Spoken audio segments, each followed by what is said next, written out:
This episode of Now to Next. I have what's becoming a frequent collaborator and good friend, Dr. Ned Hallowell here. I'm going to give you a brief bio on him, and we'll start asking lots of questions about ADHD, which I have lived with for a long time, have understood not for a long time.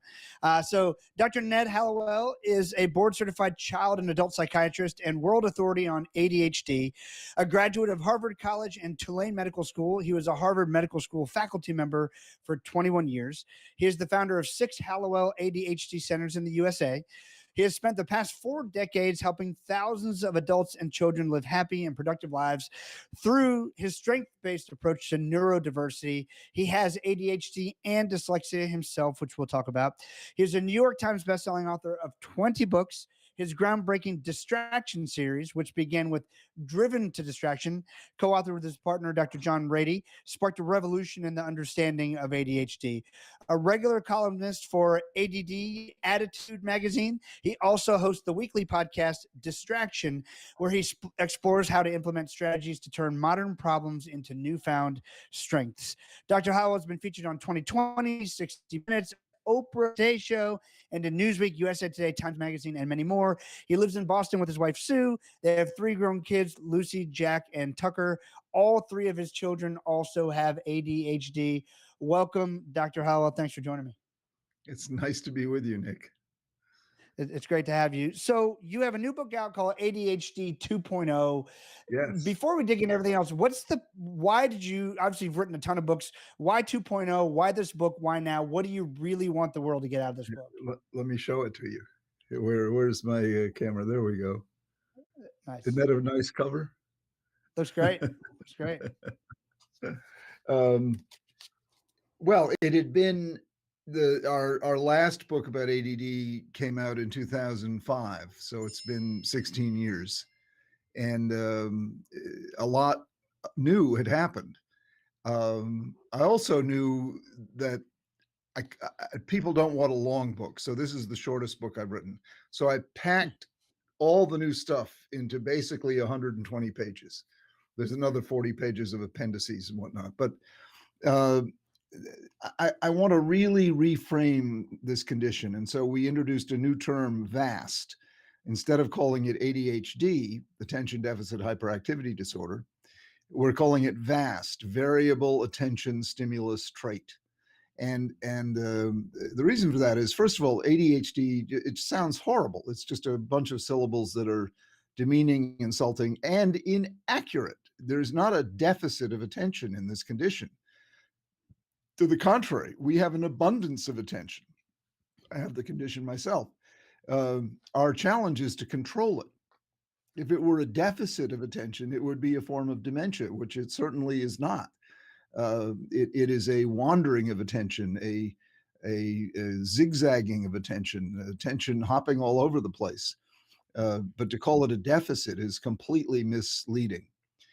So we call it variable, and everything in this condition is variable, attention, and then stimulus, because our constant search is for stimulus. The way to gain focus is to be stimulated. So we're forever looking for stimulus. So variable attention stimulus trait, not disorder, trait. If you manage it properly, it becomes a tremendous asset. If you don't, it can be a horrible disorder. It can be a curse of the worst order. So a variable attention stimulus trait, not ADHD. And it's not only more empowering, but it's also more accurate. So it's not a matter of trying to soft sell it or dress it up or put, lipstick on a pig at all. It's trying to take the black covering off a condition that in fact can be shiny white if you manage it properly. I love that. Now, a couple questions that I have. It seems like, is there a proper diagnosis anymore without the H? Is there still just an ADD, or is it all ADHD? I'm sorry. That metaphor I just used sounded. I didn't mean to say black covering something that should be white. It sounds like putting black and white in racial terms. So I meant dark covering.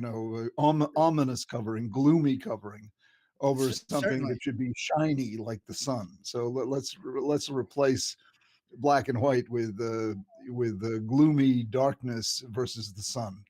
I And love that. I think Makes great sense. ADHD is more like a gloomy darkness image, whereas vast is more like a sunshine image. It just occurred to me. That was a bad. Hey, that's all right. That's Yeah, awareness. Self-awareness is great, and we're all yeah. learning, how to change our vocabulary. So I love it. So yeah, is there a diagnosis anymore without the H, or is it all ADHD? Oh, technically, in the diagnostic manual, it's ADHD, attention deficit hyperactivity disorder.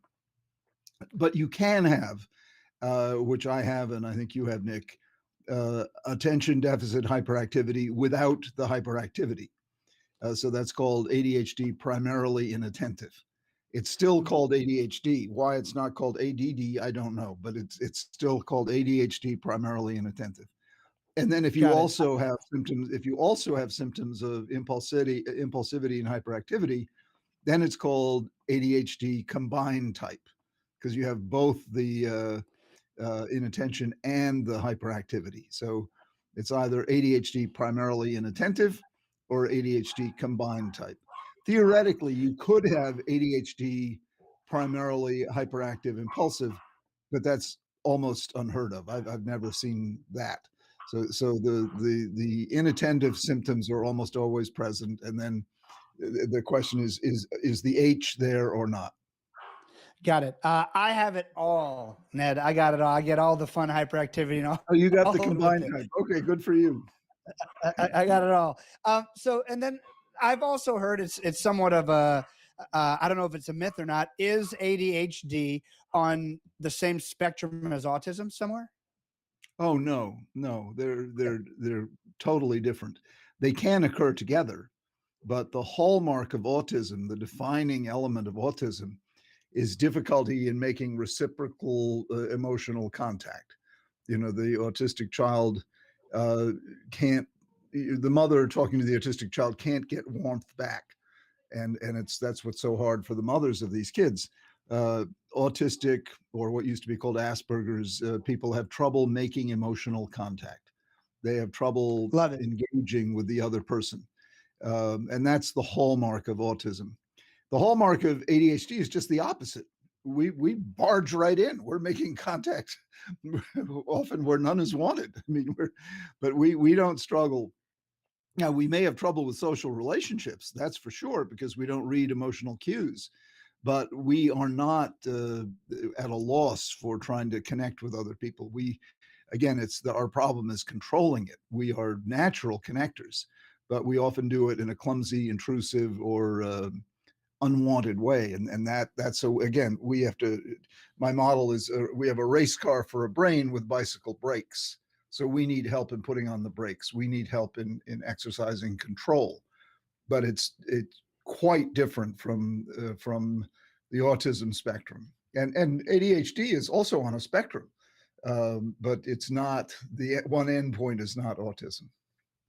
Great. I love dispelling that myth. Thank you for that. So, one of the things I love about learning about ADHD is it really, as someone with it, it's empowering. It sort of unlocks things for me because it's like, oh, okay, that's why I do that, or that's why I feel that way, or here's how to manage that. I love in the book you talk about how people with ADHD they have trouble with time management and a tendency to procrastinate, and there are only two times: now and not now. Tell us about that. Yeah, it in our world, our meaning the world of vast ADHD, whatever we want to call it. Um, Time is fundamentally different. Our conception of time is not the same as it is for the rest of the world, and we basically have two times in our sensorium. There's now and there's not now. So if you say the paper is due next Thursday, not now, and it's just gone. It's no longer in our our mental framework, and so what happens is until not now is almost now. Then in a panic we get it done. Well, what happens in a panic is you put out a lot of adrenaline. Well, adrenaline is chemically very similar to the stimulant medications we use to treat ADHD. So essentially, what you're doing is you're self-medicating with panic. You're self-medicating with adrenaline by creating situations of panic. And that's why procrastination is so common in us. We don't get engaged, we don't get focused, we don't get interested until the volume comes up, until the adrenaline comes on. And then we get panicky, then we get it done. But and it's also why we're drawn to high stim professions. Most entrepreneurs have it, a lot of risk, a lot of uncertainty. A lot of surgeons have it. Trial attorneys, the drama of the courtroom helps them focus. What they have trouble with is the paperwork afterward, the surgeon or the trial attorney.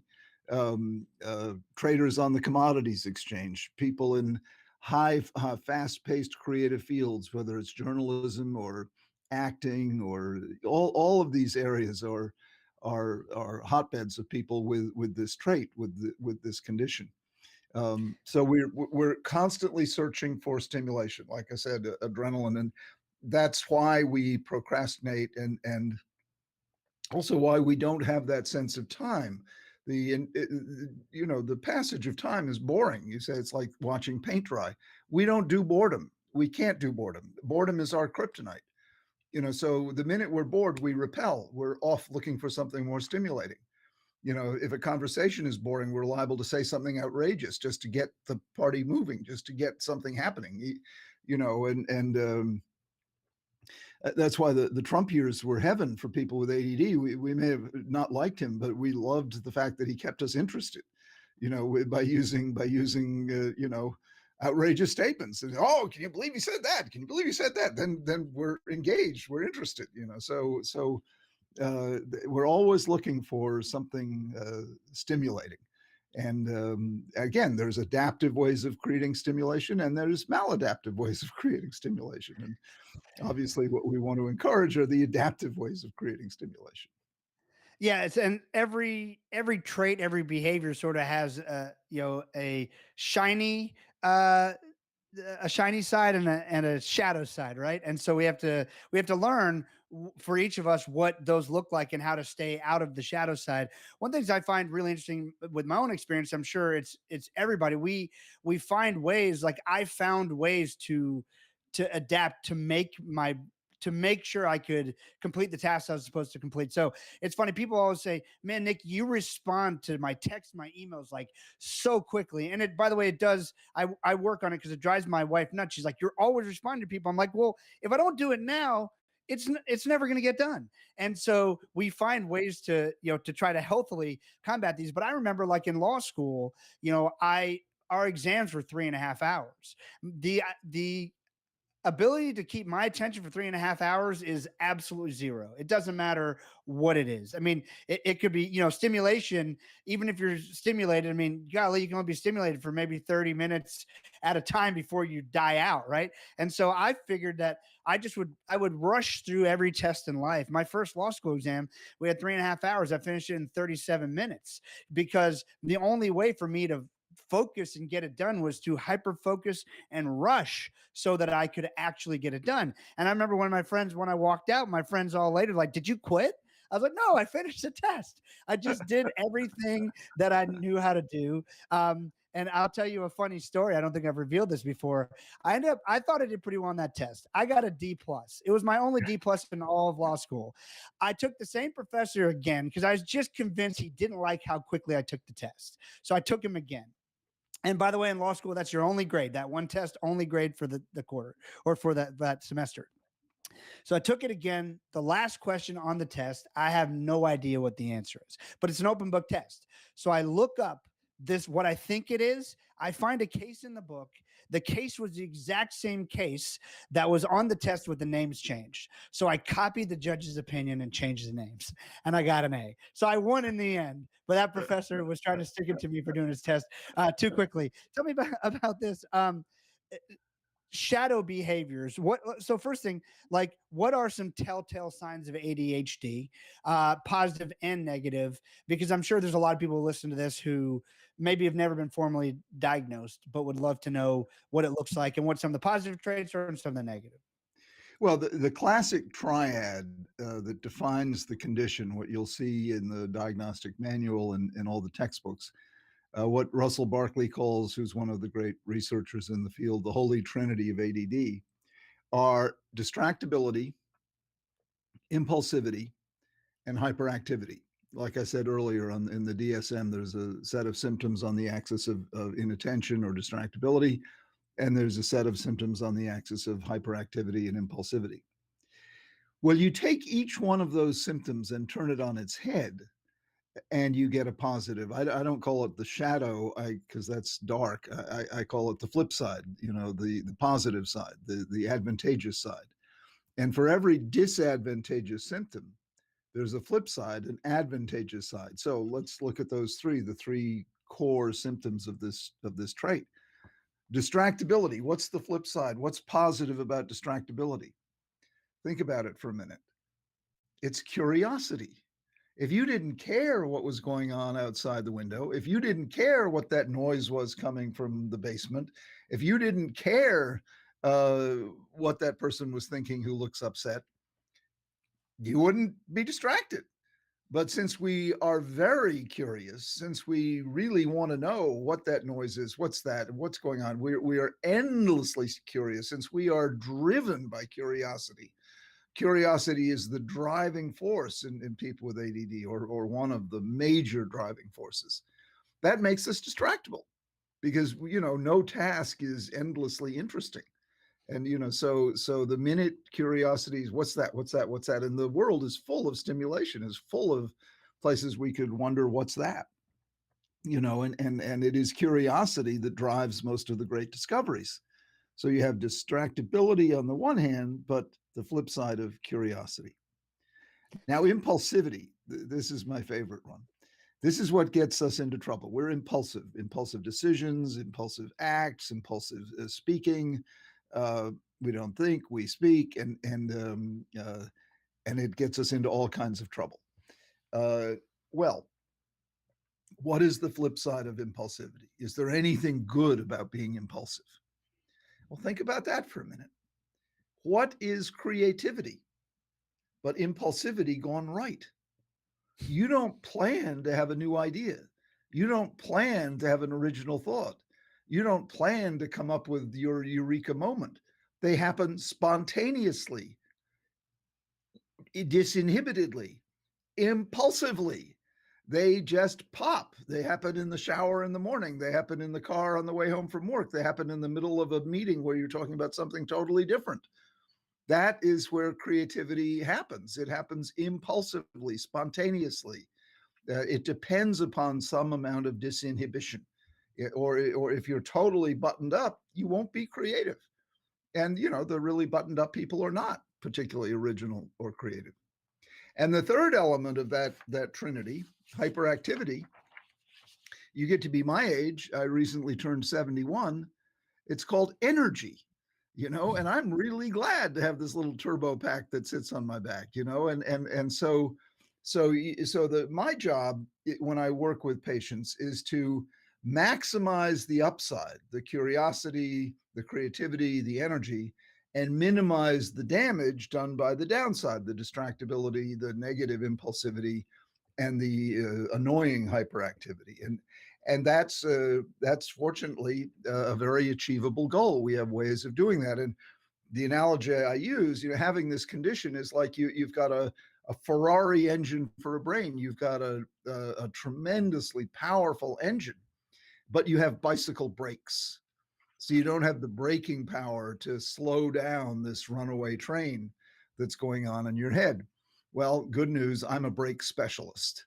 And I can help you devise ways of gaining control over your runaway train. Another analogy I particularly like is, imagine Niagara Falls. Niagara Falls is like the ADD brain. It's a tremendous amount of power. But until you build a hydroelectric plant, it's just a lot of noise and mist going nowhere. When you build a hydroelectric plant, on the other hand, you take all that energy, all that power, and you can light up the state of New York. So I'm a brake specialist. I'm also in the hydroelectric plant business. I help people with these massively powerful brains build their hydroelectric plant. And it's a wonderful thing to do, because these people are very creative and they're very motivated, and they really want to find ways of strengthening their brakes or building their hydroelectric plant. By the way, for adults, the two best ways to do it: marry the right person or hook up with the right person and find the right job. Those are critical, and they may seem obvious, but a lot of people are not doing as well in life because they haven't done both of those things. You want to connect with the right person, the person to be your number one teammate, life mate, if you will, and then your hydroelectric plant, your job. Because you want to find the place where you plug your brain in and it lights up, and that can take some looking around before you find it. That's a brilliant way to put it. Never heard it that way, but I could see how I have great joy in both of those things. And if I didn't, I'm probably not someone you'd want to be around. So totally makes sense. You talk about the two mindsets that are key to understanding ADHD. What's sort of a common analogy of the angel and the demon? Tell me how you explain that. Well, the demon is really it's based on the phrase the default mode network, and this is fresh out of very cutting edge neuroscience, where we can see on fMRI, functional magnetic resonance imaging, what's going on in your brain when it's engaged in a creative task, when you're painting a picture, building a building, digging a hole, when you're doing something that engages your imagination. And that, by the way, is our great asset, is our imagination. When what lights up then are four different regions in the brain that, taken together, they're called a connectome. And that particular connectome is called the task positive network, the TPN, the task positive network.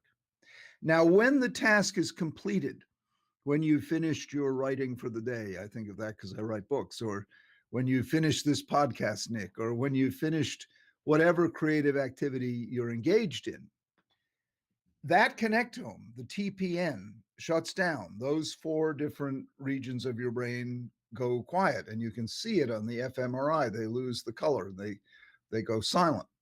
Now, the old thinking was the brain takes a rest after you've spent your imagination on something. Your imagination needs to rest. In fact, nothing could be further from the truth. When the TPN shuts down, what lights up is called the default mode network. And in that mode, your brain uses more energy, is more active, uses more glucose, more oxygen than in the TPN, which is counterintuitive, but it's true. And what happens in people with ADD, when you're not actively engaged in something positive, when your imagination is not building something of value or reviewing something that's important, the DMN, which I call the demon for the following reason, the DMN sends out a string of negativity, of self-criticism, of life criticism, of regret, remorse, guilt, shame, just a stream of negative, horrible stuff. And what we do is we focus on that because it's stimulating. You see, contentment is too bland. You don't say he was riveted in contentment, but you do say he was riveted in fear, shame, guilt, anxiety.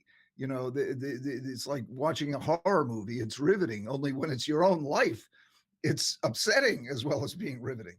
And it's horrible time. I mean, this is one of the worst things of having ADHD, is we're prone to these prolonged periods of rumination, of shame, of guilt, of regret, remorse, just not giving ourselves credit for anything and just sinking into the pits of just losing perspective altogether, and just highlighting the negative and exaggerating the negative, often creating the negative. It's so bad. Well, the solution is not medication. It's not it's not anything that you need external. It's simply to don't feed the demon. And what you feed it with is your attention.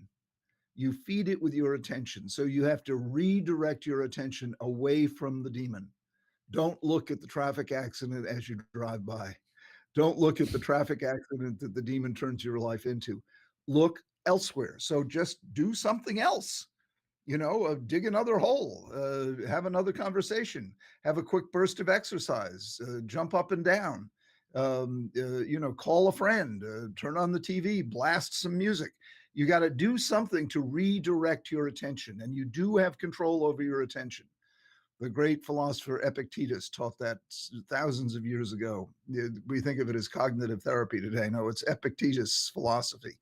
And it's not philosophy, it's just life knowledge. The one thing you can control is where you put your attention. And so don't feed the demon with your attention. It sounds simple. It's very hard to perfect because the demon is so seductive. It draws us in. You have to say, get out of here, demon. I don't want you. I'm going to look over there at that beautiful tree, or I'm going to go for a run, or I'm going to write a memo, or I'm going to, bake a cake. I mean, whatever it might happen to be, pursue your creative outlet, but do something. Don't feed the demon. I have several rules in life, and for people with ADD, that's right near the top. Right next to it is my other favorite piece of advice: never worry alone. So never worry alone. Don't feed the demon. Remember those two, and your life with ADD will be so much better. Man, you did my first podcast I did during the pandemic, which started all this mess with me and Joe Polish and my brother, who's also a psychiatrist. And I love your advice of never worry alone. When you worry with someone else, it becomes problem solving. And I quote you all the time for that. So if your traffic is spiking on the internet, it's because I talk about it all the time. No, there's so much cool. No, it's true. It's true. If you think about it, when you worry with someone, that's problem solving. When you worry alone, that's stewing, that's brooding, that's it's counterproductive.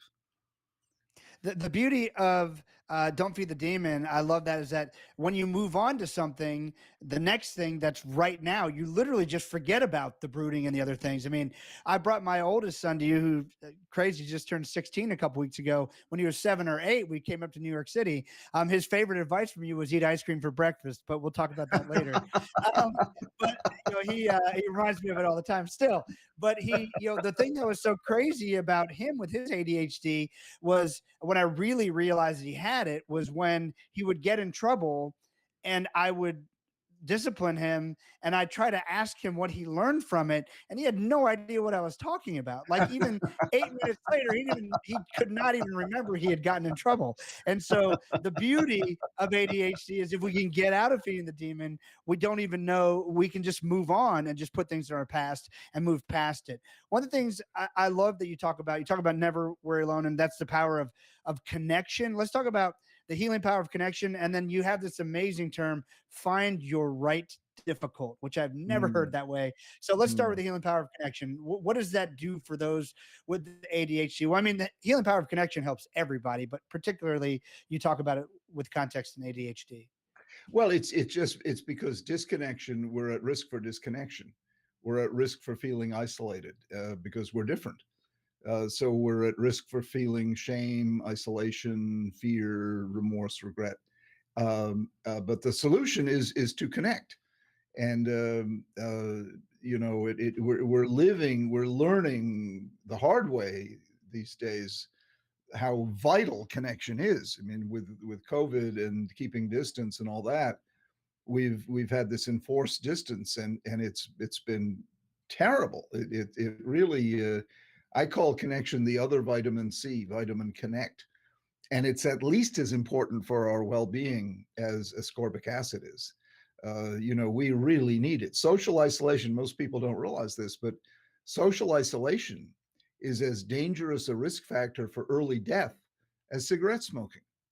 If I ask the audience listening now to name the risk factors for early death, everyone could name obesity, genetics, high blood pressure, diabetes, cigarette smoking, not wearing your seatbelt. Right at the top of the list is social isolation. It kills people. It kills people. And if it doesn't kill people, it makes them sick. And depression, anxiety, physical illness, all trace back to feeling more alone than is good for you. And we're living in an epidemic of that.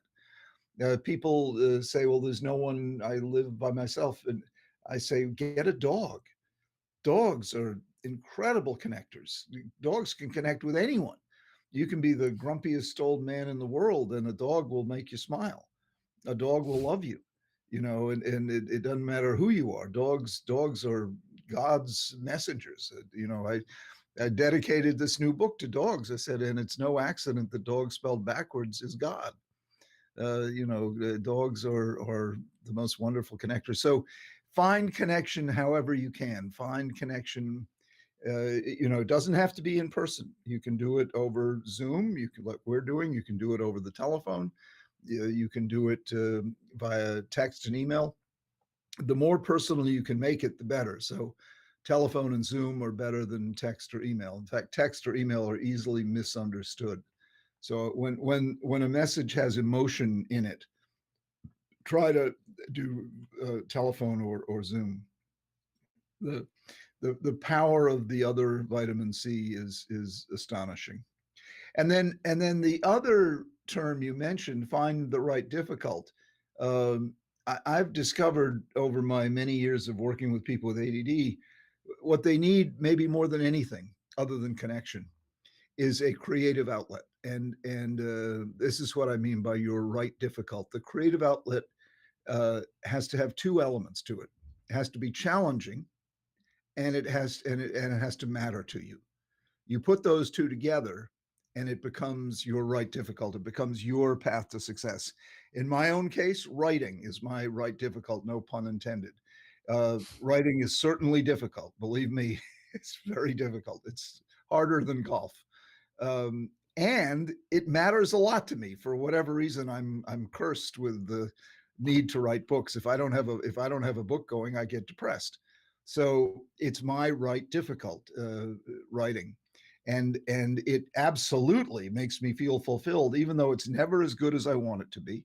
It's never, perfect, just plain isn't. But it fills me full of satisfaction, the act of doing it. And I don't know why that is, and if I don't do it, I don't feel right. I'm like a cow. I need to be milked. If I don't get milked, if I don't drain myself of my creative juices on a daily or if not weekly basis, then I just don't feel right. And most of us with ADD are like this. We need output of some sort, some creative outlet, maybe a garden, maybe in your case, your podcast, or it may be designing a dress. It may be building a business. For most of us, it's several things. I have other projects I work on besides writing, but those two elements has to be challenging, and it has to matter to you. If it's not challenging, you get bored with it. If it doesn't matter to you, there's no motivation to do it. So you put those two together, and that's your right difficult. And it's interesting that we, unlike many people, we embrace difficult. We love difficult. We love hard teachers. We love hard courses. We love mountains to scale. But it has to be the right one, because we hate boring hard teachers. But when you give us the right challenge. When I was in 12th grade, my 12th grade English teacher in September, I handed in a short story, and he handed it back and he said, "Why don't you turn this into a novel?" And I said, "Holy moly, I knew Exeter was a tough school. I didn't know I had to write a novel." But I took it as a form of flattery, because I was the only one he challenged to do that. And by the end of the year, I'd written a novel that won the senior English prize that I've been most proud of my whole life. And it gave me a career. And what it did was got me to prove to myself that I could do something I would have thought was impossible. If you told me at the start of 12th grade year I was going to write a novel that year, I would have said, sure, and in my spare time I'll fly to the moon. I thought it was completely impossible. But this teacher, the genius of this teacher, was to present me with the right difficult, with the right challenge. He just instinctively knew I had it in me to do this. And it totally changed my life. I would be a completely different person. He got me to prove to myself I could do something I would have thought was impossible. And I've been doing that forever since. Now, most of those things don't work out, but I've learned that failure and disappointment are just part of the pathway to success. So it doesn't bother me that, that not everything I try works out perfectly. I don't like it, but I keep on going. I persist, and it goes right back to Fred Tremolo, my 12th grade English teacher at Exeter, a school up in New Hampshire, that changed my life forever. He instinctively presented me with the right difficult, and I took it like it was a chemical reaction. It was a covalent bond, and it worked, and it changed my life forever. So if you have a child, or if you have an employee, or if you have a self that you're wondering, are you going anywhere? Are you making progress? Keep looking for the right difficult, because when you hit that, that's your hydroelectric plant. That's your way of taking all the power you've got and lighting up the state of New York. This is all in ADHD 2.0, a book you must check out. My final question for you, there's so much more to cover, but I know you have a very busy schedule, and I appreciate you spending some time with us. What's medication versus natural remedies and exercise and other things? What should we pay attention to there? Well, we have many tools in the toolbox, which is great. Great news. We have many ways of strengthening these brakes. Medication is just one of them. And, medication, people ask me, do you believe in Ritalin? My answer is it's not a religious principle. It's a medication. And if it works and doesn't cause side effects, great, use it. If it doesn't work, or it does cause side effects, don't use it. It's common sense, but the whole issue has been turned into much more than that, which is just hyperbolic exaggeration to, get people's attention. It really couldn't be more simple. Stimulant medication helps people about 80% of the time. And 20% of the time it doesn't. It either doesn't work or causes side effects that mean you can't take it. And my standard is I want target symptom improvement, namely improved focus, organization, with zero side effects, no side effects, no change in personality, no change. The only side effect that I will accept is one that usually does occur. It's appetite suppression. But you have to keep eating, because it's unacceptable to lose a lot of weight. That result can be achieved 80% of people who have ADHD. In my own case, doesn't work, but I do have a medication. It's right here. It's called coffee. And I medicate every day with my coffee, but 80% of people, stimulant medication will work and work wonders. But there are many other tools in the toolbox, like finding your right difficult is absolutely a powerful, lifelong tool. Physical exercise, another. Don't feed the demon, another tool. I mean, absolutely. I mean, so we want a multiplicity of tools, a multiplicity of interventions to, as I like to say, unwrap the gift. I don't treat disabilities. I help people unwrap their gifts. And if you approach it right, this condition can become a gift. If you don't approach it right, it can ruin your life. ADHD can destroy your life. You can end up in prison, or an addict, or killed in an accident. People with ADD drive through stop signs because they don't see them. So if you don't manage this right, it can destroy you. But if you do manage it right, it can take you to some truly wonderful places. And you have a gift for doing just that. You give profound yet simple common sense advice. You've done it again in ADHD 2.0. Everyone should read this. There's a whole other discussion I'm going to hit you up about. I'm working on a documentary on subliteracy and dyslexia. So we will have another conversation for that. I have at some that point in too. the future. I have dyslexia as well. I know. So we're gonna talk about that in front of another kind of camera. I'm gonna get you for that documentary. So, Dr. Hallowell, thank you so much for joining me. I hope you guys have all enjoyed this episode of Now to Next. Pick up ADHD 2.0 and all the other books by Dr. Hallowell. Check out his podcast. Listen to anything he says. I do. And thanks for joining me, Dr. Ned. Thank you so much, Nick. Talk soon.